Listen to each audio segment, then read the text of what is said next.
Pirkei Avot, capítulo 5, 20, no livro azul, Maimônides. Yehudá ben Temá disse: seja valente como o leopardo, ligeiro como a águia, veloz como o cervo e forte como o leão, para cumprir a vontade de teu Pai no céu. Ele costumava dizer: o insolente se encaminha ao Guerrinom, mas o envergonhado ao paraíso. Que seja a tua vontade, Hashem, nosso Deus e Deus de nossos pais, que se reconstrua o Beit Hamikdash breve em nossos dias e outorga-nos nossa porção em tua Torá. Já vou ler o comentário que ele coloca. Então, o comentário no verso 20 está aí. Mas antes, vamos ver aqui quem é Yehudá ben Temá.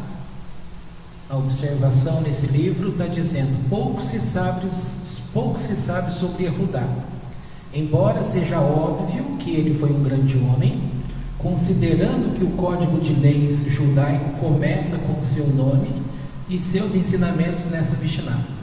De acordo com algumas opiniões, ele era, na verdade, Rabi Yehudá ben Damá, um dos 10 mártires, neto de Rabi Yishmael Magen Avot. Ele é o autor do seguinte conselho: ame os céus, tema os céus, trema e se regozije com todas as mitzvot. Se você ferir seu amigo de uma maneira pequena, considere isto grande. Se você ajudá-lo de uma maneira grande, considere isso pequeno. Se seu amigo ajudar você de uma maneira pequena, considere isto grande. Se ele te ferir de uma maneira grande, considere isto pequeno. Acostume-se a aceitar dificuldades e a ignorar insultos. Avot de Rabi Natan 41. Parece tão simples, né? Mas na prática, ao mesmo tempo que parece simples, não passa uma ideia de idealismo, de algo que as pessoas não atingem, né? Quando vocês leem esse tipo de texto, de mensagem, vocês acreditam de verdade que há pessoas, ou um grande número de pessoas, que verdadeiramente pensam assim e vivem assim? Né? Tá, vocês imaginam, mas eu quero saber, vocês acreditam que tem uma grande quantidade de gente que vive isso na prática, sem esforçar, sem esmurrar a sua carne? Com essa qualidade não, né? É porque passa um ar de idealismo, né? Agora vamos ver o que há de comentário. Apesar de dizer o insolente se encaminha ao Guerrinom, que a pessoa descarada vai para o inferno, ele exige firmeza, azul, na educação e onde quer que se faça necessário. Eu estou lendo o comentário, o verso 20, o comentário. E onde quer que se faça necessário. Isto é como dizer: empregue alguns dos vícios onde eles estiverem em seu lugar apropriado, de acordo com a vontade de Deus, como o profeta Shmuel disse: e com o perverso procederás segundo a sua perversidade. Tudo isto é baseado na condição de que a sua intenção seja de boa fé. Usando esse verso aqui, é muito fácil você lembrar este verso de Shmuel, olha, e com o perverso procederá segundo sua perversidade. Foi justamente o comportamento que Jacó teve em relação a Labão, tá? Porque ele é muito criticado de um ponto de vista que o comportamento dele parecia, para muitos, como se ele estivesse pagando mal por mal. Mas na verdade ele está usando justamente essa verdade. Com o perverso, com a astúcia dele, ele também tem que usar de astúcia. Tá? É importante compreender essas coisas, porque é assim que você vai percebendo que, porque senão as pessoas que gostam de manipulação, ela vai continuar tendo o controle religioso nas mãos, tá? E aí, se um dia você esteve debaixo de um controle dos padres, depois passou para um controle de pastores, você vai ficar debaixo de um controle de um Rosh, ou seja, de uma doutrina judaica. O que mudou? Tá? Então a gente, conforme vai crescendo, você tem que ir se libertando, né? O que é o comportamento de crescimento de uma pessoa? Ela vai deixando aquele comportamento infantil, né, entre aspas, que não cabe numa fase seguinte, tá? Mas sem aquele comportamento infantil, uma criança, você pensa assim, uma criança que não teve uma boa infância, a próxima fase dele vai ser proveitosa? Provavelmente não. Mas uma pessoa que teve uma infância proveitosa, a próxima fase vai ser mais fácil para ele enfrentar, porque está dentro de um desenvolvimento normal, tá? Nem sei se isso é normal mais hoje, porque o considerado normal hoje já não é mais assim, porque as pessoas dificilmente têm tido, já há muito tempo, de gerações para cá, o meu tempo de infância, eu ainda posso dizer que nós tivemos uma infância muito boa. Hoje, que infância que as pessoas estão tendo? Dentro de casa.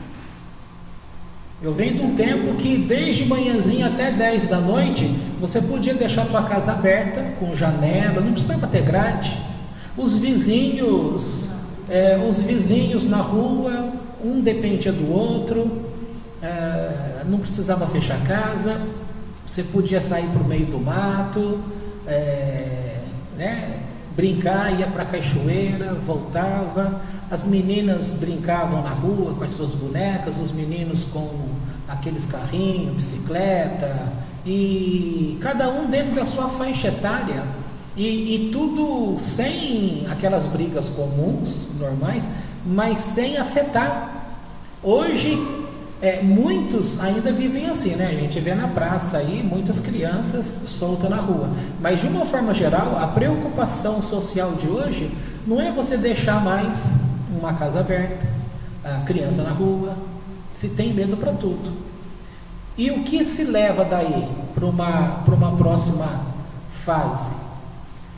Sempre se leva uma desconfiança, sempre se está perdendo algo. Agora pense em relação cultural, no sentido religioso. A gente está já chegamos no judaísmo, estamos aprendendo e muitas coisas a aprender. Ainda temos que fazer muitas comparações para a pessoa aprender a deixar aquele tipo de pensamento do passado e enfatizar a forma como Deus trouxe vida, no sentido de crescimento, enquanto muitos ficaram paralisados. Vocês foram pessoas que receberam um tipo de entre aspas, avivamento, para poder compreender as coisas de Deus. Cadê? Não tem mais coisa aqui para ler. Para cumprir a vontade de teu Pai no céu. Uma das bondades que Deus nos deu é a modéstia. Assim nossos sábios disseram: Um traço marcante dos filhos de Abraão é que eles são modestos, misericordiosos e caridosos. Além disso, está escrito: e Moshe disse ao povo: não temais, porque Deus veio para vos provar, e para que o seu temor esteja em suas faces, e não pequeis. Os nossos sábios explicam: o seu amor esteja em suas faces, significa modéstia. E não pequeis, ensina-nos então que a modéstia leva ao temor do pecado. Como agora ele enumera as virtudes da modéstia, ele continua e reza: Senhor nosso Deus, tu já nos concedeste esta virtude, conceda-nos do mesmo modo que edifiques o terceiro templo brevemente em nossos dias. Bom, esse foi o comentário do livro de Maimônides, Pirkei-Avot 5:20. Agora, o outro livro, A Ética do Sinai, do Bunim, capítulo 5, aí já é Mishnah 23, tá? A forma como ele vai separando dá a diferença desses versículos. Então, vamos ver como ele coloca isso. Yehudá ben Temá disse: sê valente como leopardo, leve como a águia, ágil como o cervo e forte como o leão, para cumprir a vontade de teu Pai que está no céu. Ele dizia: o descarado irá para o Guerrinom, o purgatório, e o recatado para o Gan Eden, o jardim do paraíso. Seja de tua vontade, ó Eterno, nosso Deus e Deus de nossos pais, que o teu sagrado templo seja reconstruído em breve e em nossos dias, e que nos seja concedida uma porção em tua Torá. Não há diferença em si na forma de colocar, mas aqui ele começa a explicação chamando atenção para totem, que o judaísmo não leva em conta o totem, mas ele leva em conta, então ele parte do princípio assim: há muitos clãs, exemplo, tribos, tem tribos que cultuam animal, faz até como Deus, tá? Aqui ele está chamando a atenção que o judaísmo ele não prega esse sentido de divindade nessas coisas, mas ele considera as qualidades que você vê no animal e traz como uma aplicação para que você possa crescer, trazendo como uma aplicação dessas qualidades a sua vida. Vocês já viram que o judeu ele tem um nome normal que está lá escrito na certidão, e quando ele faz o batismo dele na entrada do judaísmo propriamente dito, ele coloca um nome hebraico, e tem uma sequência de situações que você vai usar o nome que está na família. Muitas pessoas, vocês vão vendo que eles colocam nome de animal. Tisvi. Tisvi é um veado. Gente, um veado não no sentido que o pessoal tira sarro aí, no sentido de homossexualismo. O animal, tá? Então tem muitos nomes vinculados, acho que é no Rabat, se você ler no rabat.org, naquele tema lá de perguntas e respostas, você encontra sobrenomes, e ali dá um histórico, vai falando essas coisas e vai dando sugestões de nomes, como que eles acabam escolhendo nomes. Então ali tem nome para homem e para mulher, nesse sentido. Portanto, estou dizendo que eles pegam a qualidade que se tem no nome de um animal. Então aqui eles estão pegando qualidade destes animais, repetindo, a valentia do leopardo, a leveza de uma águia. Por que leveza? Porque ela está muito lá em cima, o voo dela está sempre muito alto. Ágil como cervo e forte como o leão. E aqui coloca como complemento, olha, eu vou ler aqui para poder ter sentido a frase. Ser valente como o leopardo, leve como a águia, ágil como o servo e forte como o leão, para cumprir a vontade de teu Pai que está no céu. Então essa frase, terminando, para cumprir a vontade de teu Pai que está no céu, isso faz toda a diferença, porque todas essas qualidades deve ter numa pessoa, de preferência todas elas, e sempre com benefício como meta para cumprir a vontade de teu Pai que está no céu. Num sentido religioso da coisa, as pessoas sempre servem ao aqui e agora, sempre são ensinados a servir pessoas, tá? E Deus coloca a situação não para servir pessoas, coisas, templos, mas servir ao Pai que está no céu. Aqui você pode lembrar a famosa oração. Qual é a famosa oração que todo mundo faz? Pai nosso que estais no céu, santificado seja o teu nome. Então veja só, a primeira coisa está sendo apontado para Deus, para aquilo que Ele é. Por mais que seja demérito ensinando uma oração assim, ou uma reza assim, e ver pessoas em tudo quanto lugar orar, por exemplo, jogo de futebol, desde das escolinhas, a turminha antes de entrar em campo, todo mundo dá a mão lá e fala alto essa oração e Ave Maria junto, tá? Vai pensar, mas que propósito tem? Pode pensar que não tenha propósito nenhum, mas veja, querendo ou não, por mais que se leve para um lado idólatra dessas pessoas, mas o que pode estar construindo? É uma mensagem que está indo para dentro, porque enquanto falam Ave Maria, vai pegar um lado que parte para um ensino antissemita. Por outro lado, vem um ensino que fala: Pai nosso que estais no céu, santificado seja o teu nome. Venha a vós o teu reino. É isso? Venha a nós o vosso reino, seja feita a tua vontade aqui na terra como no céu. Tá certo?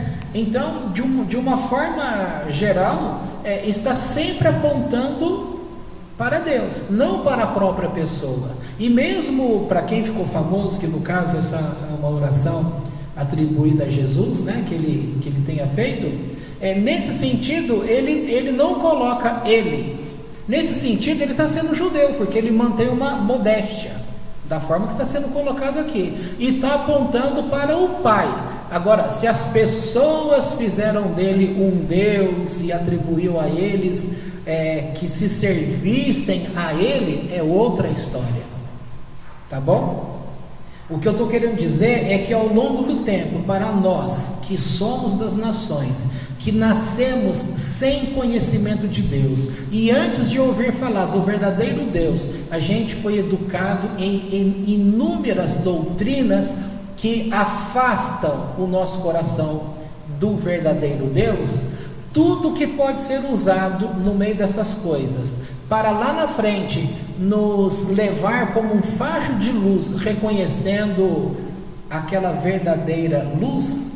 Aqui deve se lembrar a ideia que o Moré Luiz coloca na aula da última paraxá. Então ele desenha o corpo, e lá onde está o coração fica sendo o fogo, que é aquela chama de Deus.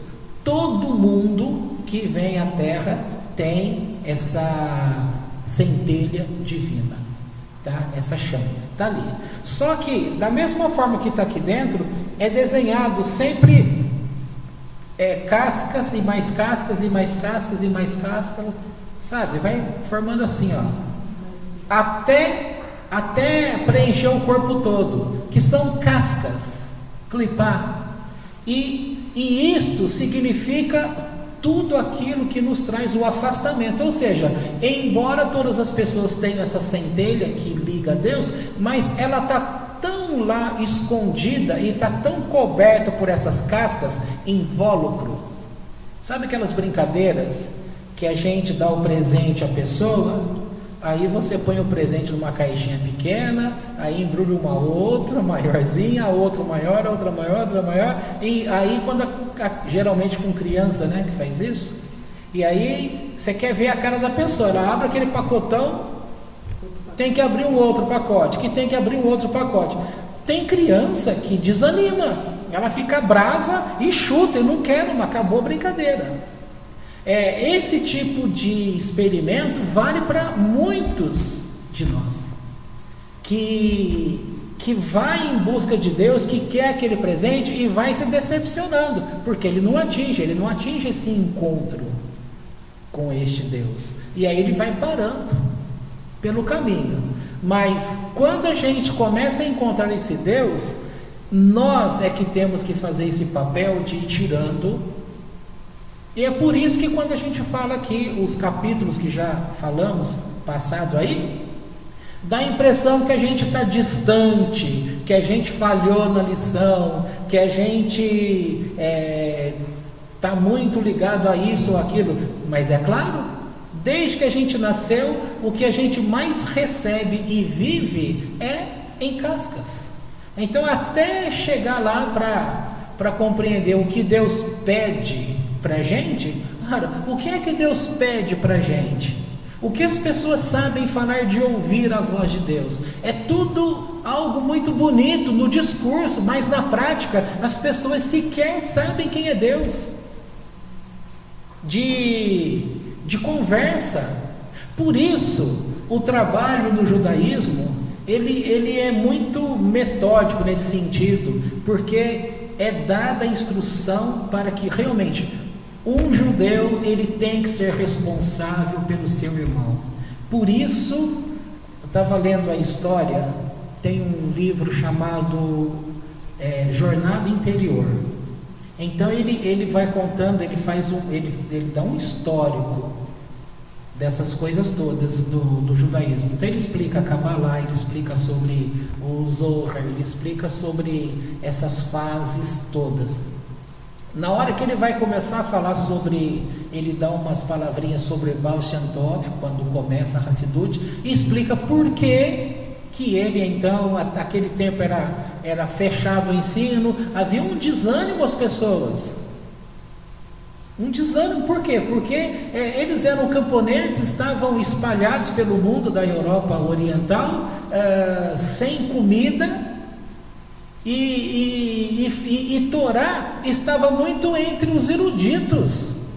Então o povo que era povo de Deus, judeu, não tinha acesso àquilo que era para eles, estava fechado dentre os eruditos, aqueles que estudavam Torá num sentido mais complicado desse ensino erudito. E aquela grande sacada que Baal Shem Tov teve foi justamente isso, de que não pode ser assim.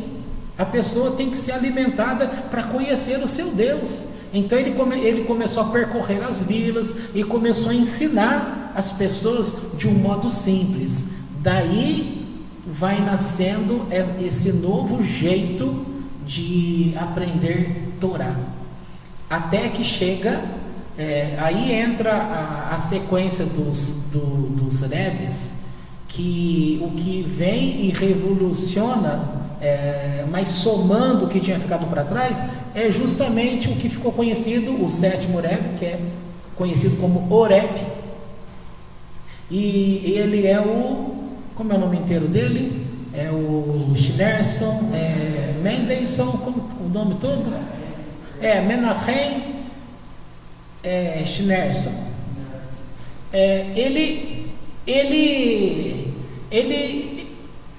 Ele junta tudo que vem dos anteriores, ele junta e amplia e passa essa ideia. Então, você pega aí o Chabad. O Rabad, ele vem da criação do Alter Rebbe, o Shneur. E agora quando chega com o Rebbe, que é o sétimo, ele fazia aquelas reuniões, horas e horas, falando de muitos assuntos.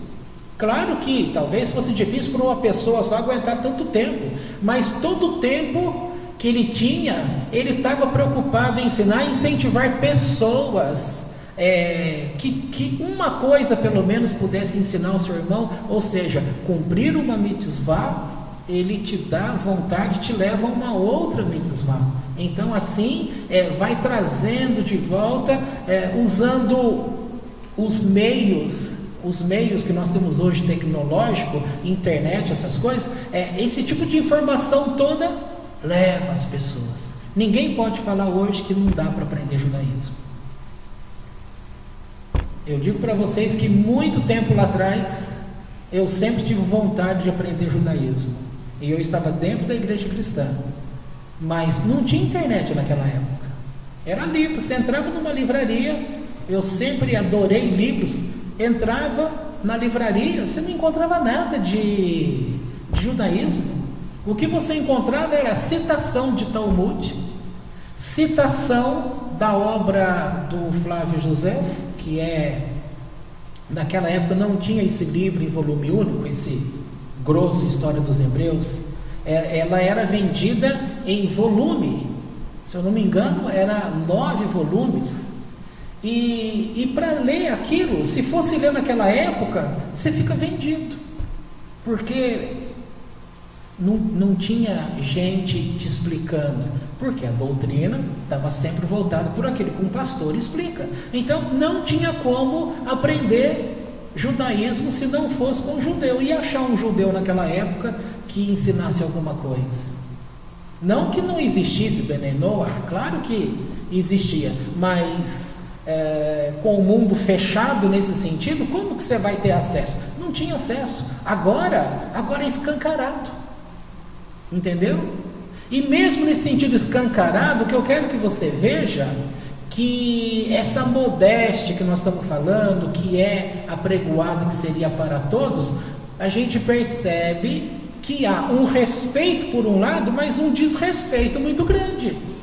Como eu citei o que a pessoa falou, mas eu não vou dar nome aqui para não expor nem um lado nem o outro, mas foi dito numa determinada aula, pegue os livros do judaísmo que não seja ortodoxo, pega os livros dos reformistas, etc, etc, e joga tudo fora, porque não presta, porque é uma outra Torá, não é Torá. É judeu, tenho que respeitar? Respeita, mas por outro lado destrói. Entendeu? Você vai entender um lado por que a pessoa disse aquilo, mas por outro lado, muitas pessoas estão voltando a Deus por este lado reformista, progressista, liberal. Entendeu? Olha, é muito complicado. Por isso que eu estou dizendo para vocês, olhando esses versos ao pé da letra, passa um ar que cobra-se modéstia, cobra-se uma condição, mas ao mesmo tempo passa um ar muito idealista, dá a impressão que isso nunca o povo atinge na prática. Ora, então quer dizer que Deus está brincando com o povo, e o povo está brincando que acessou Deus, mas fazem uns com os outros assim? Não dá, não pode ser assim. Por isso que deve-se acessar a Deus quando se fala, cada um tem que ir aprendendo a tirar as cascas. Aí é bom, dá para você pensar na cebola, né? Quando você parte a cebola, você vai vendo que ela é tudo em cascas, né? Uma após a outra. Então, se você imaginar abrindo uma cebola e você imaginar que essa chama divina, a cebola como sendo você, lá no centro dela é o centro do seu coração, nesse sentido dessa chama divina, a centelha divina. Ali naquele ponto, até da casca primeira, que até você acessar aquele ponto que realmente te conecta com Deus, Se não for pelo próprio Deus que conduziu você, a gente não chega. Porque se não tinha esse judaísmo atuante nesse sentido, que abre uma porta para você, as religiões, elas pregam um tipo de Deus que nos afasta do verdadeiro Deus da Torá. Chegando então aqui onde nós estamos, poxa, você tem que realmente se sentir feliz, porque nós chegamos num ponto que, por um lado, não chegamos a lugar nenhum, porque a gente está começando a aprender, mas só o fato de ter chegado num começo para aprender de um jeito judaico, de um modo correto, significa que muitas cascas dessa cebola que é você conseguiu romper, e isso tem que ser valorizado. Agora, estas qualidades que é colocada tem que ser valorizado. Você tem que ser valente como leopardo. Exemplo disso, para o nosso caso, entramos no judaísmo. Aí você vai enfrentar palavras de pastores que você conhecia, gente da tua própria família que continuam evangélicos. O respeito deles, por um lado, parece que mantém o mesmo, mas a prática é de desrespeito a você. Na prática não tem respeito. Na prática você mudou a fé.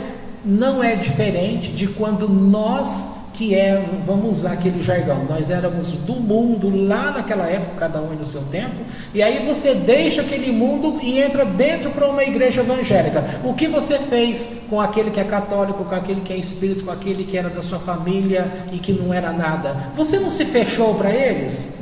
Não houve, por um lado, um desrespeito para com eles? Hoje, quem está se sentindo desrespeitado somos nós, porque nós saímos daquele meio, entramos no meio judaico, em que você começa a perceber que as pessoas que estão ao nosso redor, que te conhecia como evangélico, que te valorizava, agora não te valoriza mais.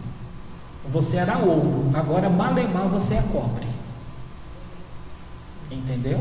O respeito não tem, porque quem tem a bênção é eles, e nós abandonamos a bênção. Quem tem a revelação de Deus é eles, e nós agora temos a revelação de homens, reza de homens, ensinos de homens, doutrinas de demônios, segundo eles falam para a gente. Então o que você tem que ser? Você tem que ser valente como o leopardo. E o leopardo é dito que ele persegue a presa, ele luta, ele não desanima. Então, você não pode desanimar. E nós vemos algumas pessoas que começou tão bem querendo esse tipo de Deus no judaísmo, mas que por pressão não foi valente como o leopardo. Por pressão de família, cedeu. Por medo, achando que está sozinho, e aí cede. Ou seja, não consegue romper aquelas cascas que nós estamos falando. Então, como que ele vai falar? Que tipo de Deus ele conhece? Ainda aquele Deus que está aqui na cabeça humana, mas que está muito afastado daquilo que é a verdadeira realidade, daquilo que é Deus. Vamos ver o próximo. Águia.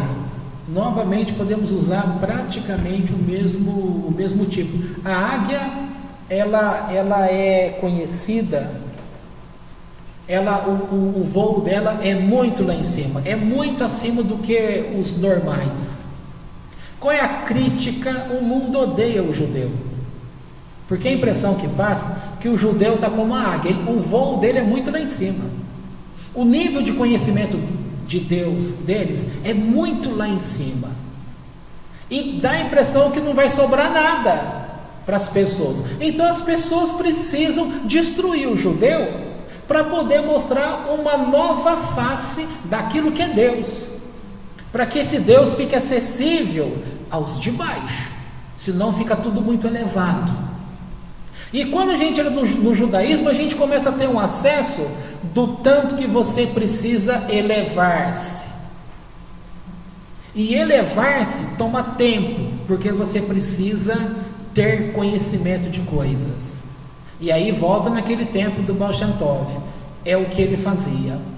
Ele ia às pessoas, procurava ensinar. Aqui, quando fala de modéstia, também é colocado num dado momento desse comentário, que o aluno numa sala de aula, ele não tem que ter vergonha de falar, eu não entendi. Ele tem que levantar a mão, olha, não entendi isso. Aí o professor explica de novo. Ele fala, olha, continuo não entendendo.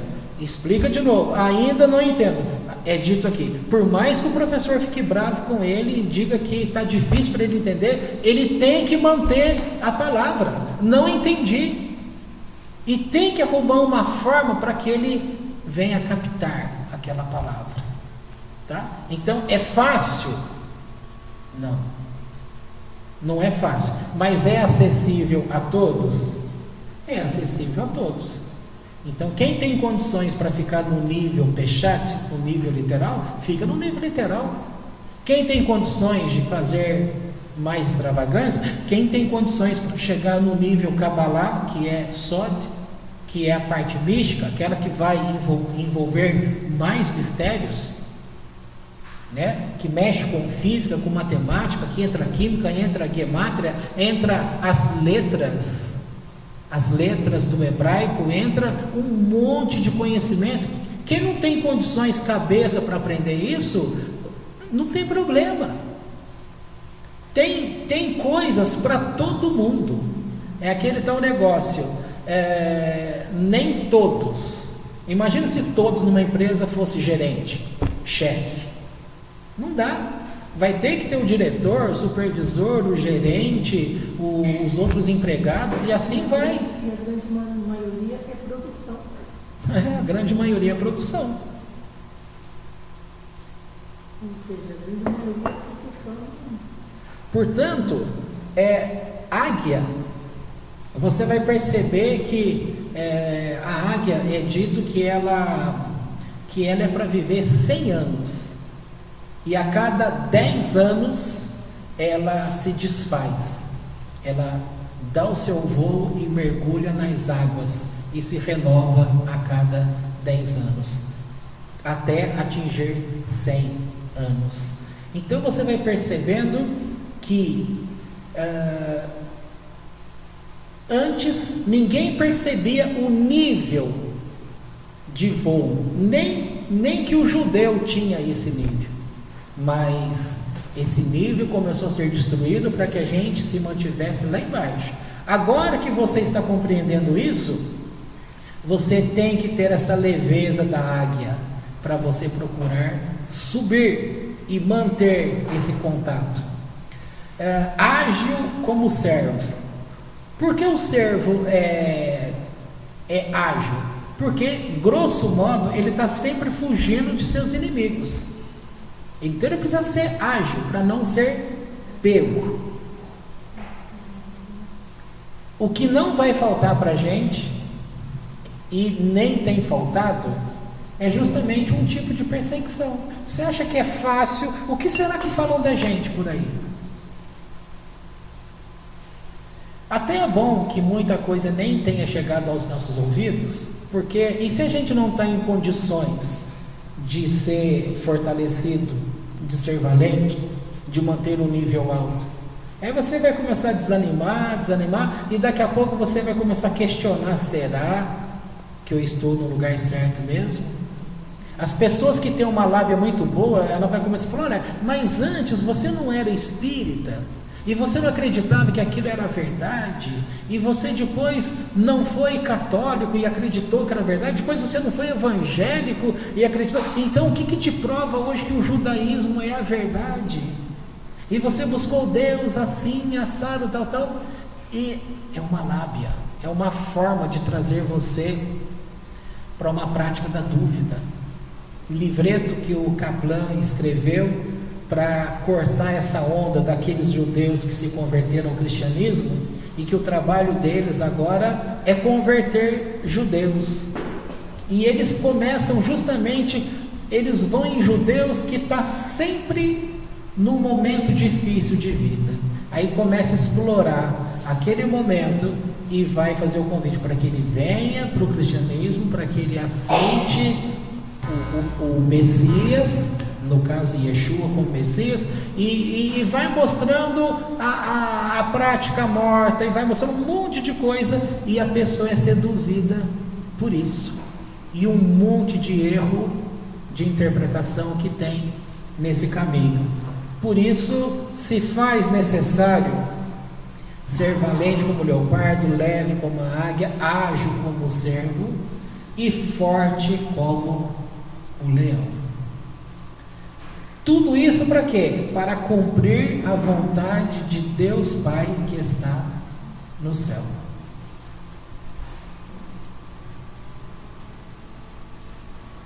Entenderam? Então, acho que a gente pode parar por aqui, porque senão vai falar muito mais coisa, aí o pouco que você compreendeu pode fazer confusão e vir a perder. Mas guarde isso e vamos em frente. E graças a Deus pelo tempo atual, graças a Deus pela internet, tá? Lá no passado foi ensinado, num dado segmento, que a internet, quando foi falado isso no ensino, foi em torno de o ano de 88. 88 foi falado que Satanás, ele iria disponibilizar uma rede de comunicação mundial onde você poderia ter acesso a tudo, e seria uma forma extraordinária de controle, de acessar e controlar pessoas. Você não tinha liberdade em computadores nessa época, você não tinha internet nessa época. Aí quando a internet chega, 96, pelo que eu me lembre, ainda era muito, não se falava nada assim de internet propriamente dita.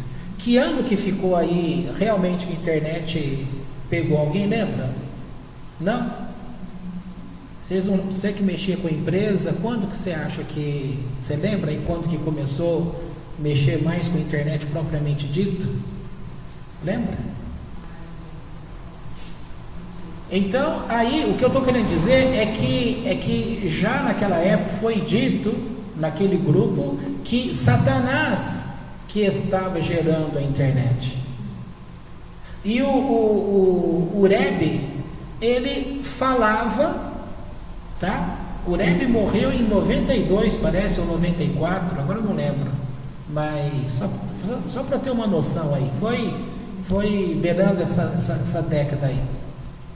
E ele falava de levar e de espalhar, de levar, ou seja, o mesmo conteúdo de uma internet que levava. E ele dizia que quem ia fazer isso era Deus.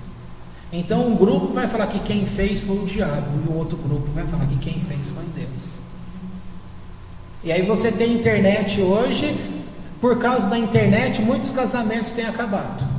Por causa de internet, muitos têm se transformado em adúlteros, em homossexuais, em prostitutas, têm criado empregos nessa área e têm dito que isso destruiu família, e destruiu isso, destruiu aquilo. Por outro lado, muitos começaram a ficar ricos, como igrejas, cada um defendendo o seu time do coração, no sentido de fé, e foi gerando riqueza nesse sentido. Então, você vai vendo essas coisas todas, o que você tem que fazer? Sobe como águia, para ficar livre dessas coisas todas, tá bom? Então podemos dar uma segurada aqui.